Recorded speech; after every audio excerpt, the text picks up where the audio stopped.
ഇപ്പോൾ നമ്മൾ കാണുന്ന പോസ്റ്ററിൽ പറഞ്ഞിരിക്കുന്നത് ഇങ്ങനെയാണ്: സെക്സ് എന്നത് ഒരു കലയാണ്, അത് എല്ലാവരെയും കൊണ്ട് പറ്റില്ല. നല്ല കലാകാരന്മാർ കുറവാണ്. ബോഡി കൗണ്ട് ഒന്നും ഞാൻ എടുത്തിട്ടില്ല, എന്തായാലും 2 അക്ക സംഖ്യയാണ്.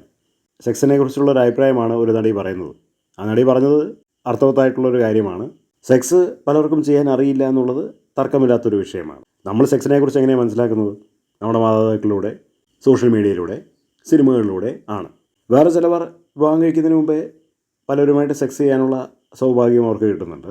അപ്പോൾ വ്യത്യസ്തമായിട്ടുള്ള ലൈംഗികതയുടെ വ്യത്യസ്തമായിട്ടുള്ള തലങ്ങളെക്കുറിച്ച് അവർക്ക് മനസ്സിലാക്കാനായിട്ട് കഴിയുന്നുണ്ട്. അതങ്ങനെ ചെയ്യുന്ന ആളുകൾക്ക് മാത്രമേ അത് മനസ്സിലാവുന്നുള്ളൂ, മറ്റാർക്കും മനസ്സിലാവുന്നില്ല. മറ്റെല്ലാവർക്കും സൈദ്ധാന്തികമായിട്ടുള്ള കാര്യം മാത്രമേ അറിയുള്ളൂ. അതായത് സോഷ്യൽ മീഡിയയിലൂടെ കണ്ടത്, സിനിമയിലൂടെ കണ്ടത്, പുസ്തകങ്ങളിലൂടെ വായിച്ചത്, ടീച്ചർമാർ പറഞ്ഞിട്ടുള്ളത്, മാതാപിതാക്കൾ പറഞ്ഞിട്ടുള്ളത് മാത്രമേ അറിയുള്ളൂ. അത് ചെയ്താൽ മാത്രമേ അറിയുള്ളൂ അതിൻ്റെ രീതികൾ എന്താണ്, അതെങ്ങനെ ചെയ്യും, ഏത് രീതി ചെയ്യും എന്നൊക്കെ ഉള്ളത് അറിയാൻ പറ്റുകയുള്ളൂ. പലർക്കും ഇൻഫോർമേഷൻ കിട്ടുന്നത് സെക്സ് ഫിലിമിലൂടെയാണ്. സെക്സ് ഫിലിമിലൂടെ കാണിക്കുന്ന ഇൻഫോർമേഷൻ വെറും പൈശാചികമാണ്. അത് പലതും ഇന്നാക്യുറേറ്റ് ആണ്, അത് പ്രായോഗികമല്ല.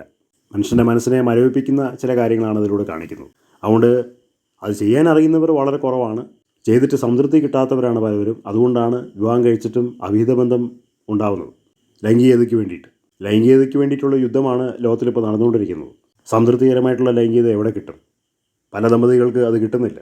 അതുകൊണ്ട് അവരുടെ കൂട്ടുകാരിലൂടെ, അവിഹിത ബന്ധത്തിലൂടെയാണ് അവരെ നേടിയെടുക്കാൻ നോക്കുന്നത്. ചില ആളുകൾ അവർക്ക് തോന്നുമ്പോഴാണ് ലൈംഗികത ചെയ്യുന്നത്. വേറെ ചിലവർ കുടുംബജീവിതത്തിൻ്റെ ഉള്ളിൽ തന്നെ വല്ലപ്പോഴൊരിക്കലും മാത്രമേ ലൈംഗികത ചെയ്യാറുള്ളൂ. അധികം സമയം അവരത് ചെയ്യാതെ ജീവിക്കുകയാണ്. അതൊന്നും ആവശ്യമില്ല എന്നുള്ള രീതിയിലാണ് ഇരിക്കുന്നത്. അപ്പോൾ ലൈംഗികത ആവശ്യമുള്ള ഒരു ഭാര്യ അല്ലെങ്കിൽ ഭർത്താവ് അല്ലെങ്കിൽ ഒരു വ്യക്തി, അവർക്ക് അങ്ങനെയുള്ള സ്ഥലങ്ങളിൽ പോകേണ്ടി വരും. ഒന്നുകിൽ ലൈംഗിക തൊഴിലാളികളുടെ അടുത്ത് പോകേണ്ടി വരും. ആ ലൈംഗികത ചെയ്ത് സംതൃപ്തികരമാകത്തക്ക നിലയിൽ അത് ചെയ്തു തരുന്ന ആളുകളുടെ അടുത്ത് പോകേണ്ടി വരും. അല്ലാണ്ട് എങ്ങനെയാണ് അത് ആസ്വദിക്കാൻ പറ്റുക? ചില ആളുകൾ വെറുതെ മൃതശരീരം പോലെ കിടന്നു കൊടുക്കും. അതായത് പെണ്ണുങ്ങൾ, ആണുങ്ങളിങ്ങനെ ചെയ്തുകൊണ്ടിരിക്കും. അപ്പോൾ അവർക്ക് അതിൻ്റെ അകത്ത് ഒരു ആസ്വദിക്കാൻ തക്കവണ്ണമൊന്നുമില്ല. ആസ്വദിക്കാൻ അറിഞ്ഞെങ്കിലല്ലേ ആസ്വദിക്കാൻ പറ്റുക.